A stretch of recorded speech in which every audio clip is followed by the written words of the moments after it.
Hello students, today we discuss chapter 12 of NCERT.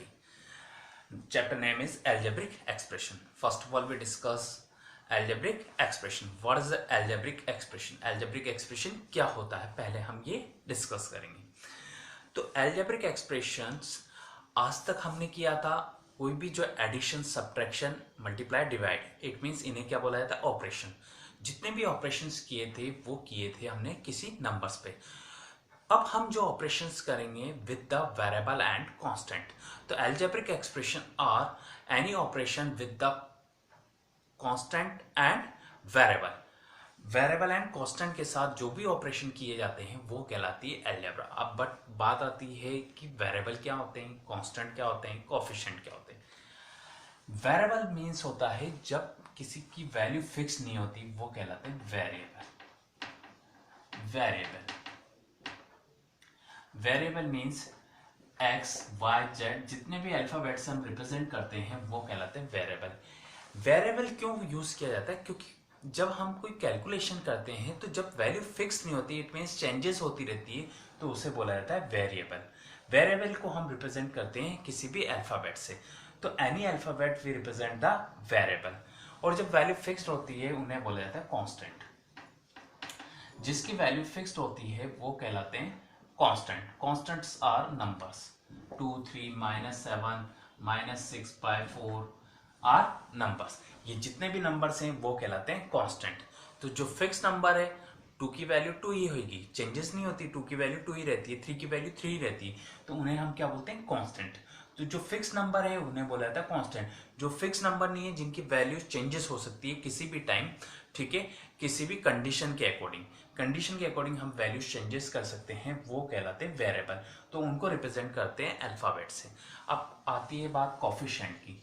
Coefficient क्या होते हैं? कोएफिशिएंट क्या होते हैं? जो वेरिएबल के साथ अटैच होता है कोई भी नंबर या वेरिएबल उसे बोला जाता है कोएफिशिएंट. मैंने बोला 2x तो कोएफिशिएंट ऑफ x मैं बोलूंगा x का कोएफिशिएंट क्या है. तो x को हाइड कर लीजिए, क्या लग रहा है उसके साथ 2. तो coefficient of x is 2. Coefficient of x क्या है? 2. क्योंकि वेरिएबल इसके साथ क्या लग रहा है? 2. मैंने बोला अब मैं बोलूंगा coefficient of x is 2y. Coefficient of x क्या है? 2y. बट अगर आपसे पूछा जाता है number it means numeric coefficient, numerical coefficient या numeric coefficient of x. x का नंबर वाला कोएफिशिएंट क्या है? तो x का नंबर वाला कोएफिशिएंट में आप सिर्फ ओनली नंबर बताएंगे तो x का न्यूमेरिक कोएफिशिएंट क्या है? 2. तो बात आती है जब आपने अब आपको पता चल गया वेरिएबल क्या होते हैं, कांस्टेंट क्या होते हैं, कोएफिशिएंट क्या होते हैं. Again I repeat, variable means जिसकी वैल्यू फिक्स नहीं होती है वो उन्हें बोला जाता है वेरिएबल. मतलब जब भी हम कोई ऑपरेशन करते हैं, ऑपरेशन मीन्स होता है एडिशन, सब्ट्रैक्शन, डिवीजन, मल्टीप्लिकेशन. तो when we are do the operations, जब हम ऑपरेशन करेंगे तब आपको वैल्यू उस ऑपरेशन के अंदर अगर वैल्यू फिक्स नहीं है तो हम लेते हैं उसमें कोई वेरिएबल. जब वैल्यू फिक्स होती है तब लेते हैं कांस्टेंट. कोई भी नंबर वो क्या कहलाते हैं? कांस्टेंट. तो हम क्या करते हैं उन वेरिएबल और कांस्टेंट के साथ कोई भी एडिशन सब्ट्रैक्शन करते हैं तब वो कहलाता है अलजेब्रिक एक्सप्रेशन. अब देखिए अलजेब्रिक एक्सप्रेशन को कैसे रिप्रेजेंट कर सकते हैं. मैंने बोला आपको कि किसी भी ऑपरेशंस के अंदर अगर आप वेरिएबल और कांस्टेंट यूज करते हैं तब वो क्या कहलाता है? एक्सप्रेशन. दिस है एक्सप्रेशन. तो एक्सप्रेशन कैसे होंगे? 2x - y या 2x 3x - 5 are operations. Other operation और लिख सकते हैं हमें x² + 2x - 3 आर ऑपरेशन. हम लिख सकते हैं नेक्स्ट ऑपरेशन जैसे xy + 2x - 7 आर ऑपरेशन. ये सब क्या है? ऑपरेशंस. अंडरस्टूड. ऑपरेशन मीन्स होता है plus minus, addition, subtraction, multiplication, division.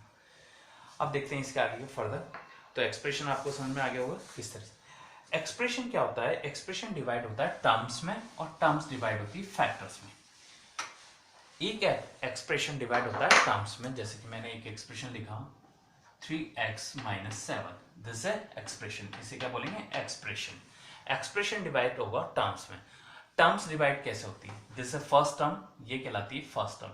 जब भी एडिशन सब्ट्रैक्शन का साइन आ जाता है वो डिवाइड करता है टर्म्स में। तो this is first terms, this is first term 3x, second terms is -7। अब टर्म्स डिवाइड होती है किसमें, एक्सप्रेशन डिवाइड होता है टर्म्स में। This is first terms 3x, second terms is -7। अब जब टर्म्स डिवाइड होती है फैक्टर में, ये टर्म्स डिवाइड होगी फैक्टर में, इसके फैक्टर 3x के फैक्टर करेंगे तो क्या आएगा 3 और सेकेंड इज x। तो फैक्टर्स क्या हो गए 3x के 3 एंड x। -7 के फैक्टर आप लिख सकते हैं डायरेक्टली, या तो -1 और 7 लिख दीजिए, -7 लिख दीजिए।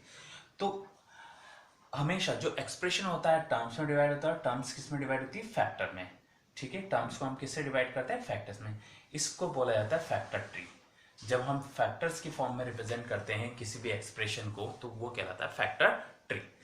तो हमने देखा एक्सप्रेशन को हमने डिवाइड किया टर्म्स में और टर्म्स डिवाइड हुई है फैक्टर में। अब नेक्स्ट जो एक्सप्रेशन होता है वो कई टाइप्स के होते हैं, ठीक है, वो डिपेंड करते हैं नंबर ऑफ टर्म्स पे। ठीक है, जितनी टर्म्स होती है उसके अकॉर्डिंग उसका उस एक्सप्रेशन का नेम होता है। अब एक्सप्रेशन कितने टाइप्स के होते हैं उनको देखते हैं हम।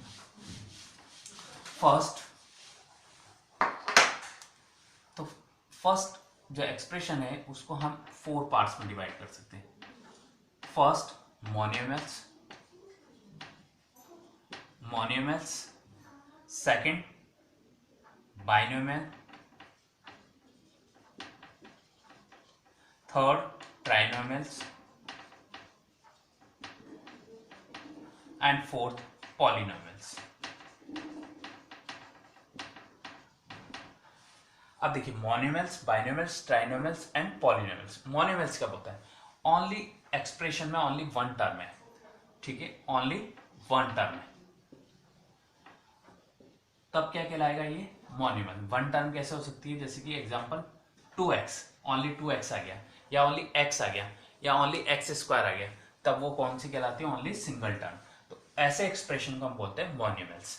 बाइनोमियल्स, टू टर्म्स, जिसके पास ओनली टू टर्म्स है, टू टर्म्स, तब वो कहलाएगा बाइनोमियल्स। टू टर्म्स कैसे हो सकती है, जैसे कि 3x -7, 3x is a first term, -7 is a second term. मैंने एक और एग्जांपल लिख दिया 6x + 7, तो 6x is a first term, 7 is a second term. तो if the number of terms are 2 is called the binomial. If the number of terms is 3 is called trinomial. Only 3 terms.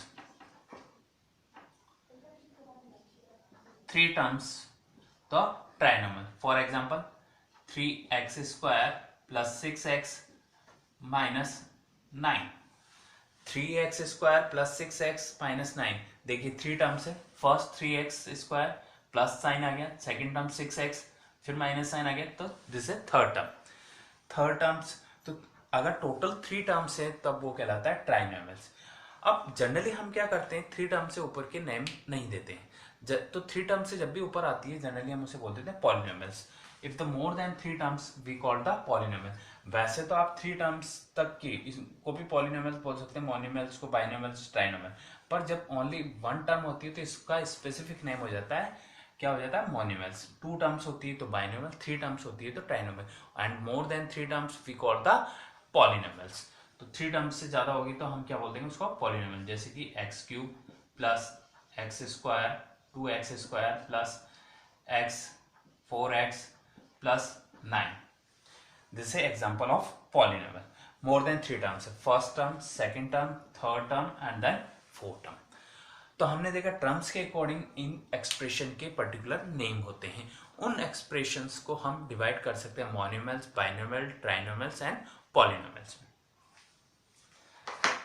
Let's we discuss the exercise. First हमने name देख ली, अब इको topic है like terms and unlike terms. तो like terms क्या होती है और अनलाइक टर्म्स क्या होती है, देखिए next topic is like terms and unlike terms. like terms and unlike terms.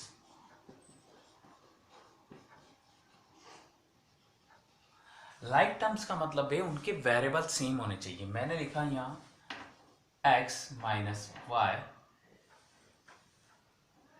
Sorry x, next लिखा 2x square and 3x and 4। ये आपको कुछ एक्सप्रेशन है। First expression x, second expression is 2x square, third expression is 3x, fourth expression is 4। अब मुझे like terms और unlike terms collect करनी। Like terms का मीन्स होता है वेरिएबल सेम होना चाहिए। वेरिएबल सेम का मीन्स उनकी पावर भी सेम होनी चाहिए।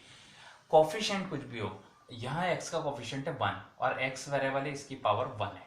यहाँ 2 है कोफिशिएंट और वेरिएबल है x और उसकी पावर है 2। वेरिएबल तो x है दोनों में, पर यहाँ x की पावर 1 है, यहाँ x raise to the power 2 है। This is third term is 3x, it means coefficient is 3 but variable is x। यहाँ भी x था वेरिएबल, ये भी x है, दोनों सेम टर्म से, इट मीन्स लाइक टर्म्स क्या हो जाएगी x and 3x। But 2x square आ रहे डिफरेंट। यहाँ 2x स्क्वायर है, यहाँ x की पावर क्या हो गई 2, ये x की पावर 1 है, इसलिए डिफरेंट कहलाएंगे। ये अनलाइक टर्म्स है, ये लाइक नहीं है। नेक्स्ट 4 है तो ये भी अनलाइक हो जाएगा। अगर किसी जगह 4x स्क्वायर आ गया तो अब ये 2x square and 4x square आ रहे लाइक टर्म्स, ये दोनों भी लाइक टर्म्स हो जाएगी 2x square and 4x square. Why? Because variables are same. First variable is x square, second variable is also x square. तो लाइक टर्म्स क्या होती है? जब आपके वेरिएबल सेम होते हैं तब उस टाइप की कहलाती है लाइक टर्म्स। जब वेरिएबल डिफरेंट टाइप के होते हैं उन्हें बोला जाता है अनलाइक टर्म्स। तो फर्स्ट जो आपकी एक्सरसाइज है 12.1 वो इनसे ही रिलेटेड है।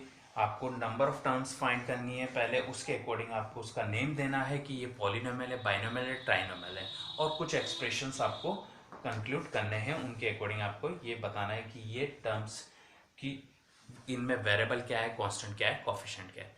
नेक्स्ट वीडियो में हम यही देखेंगे कि नंबर ऑफ टर्म्स के अकॉर्डिंग इनके नेम क्या होते हैं। ठीक है, कि ये पॉलिनोमियल किस टाइप का है, बाइनोमियल है, ट्राइनोमियल है, कि आपके मोनोमियल से।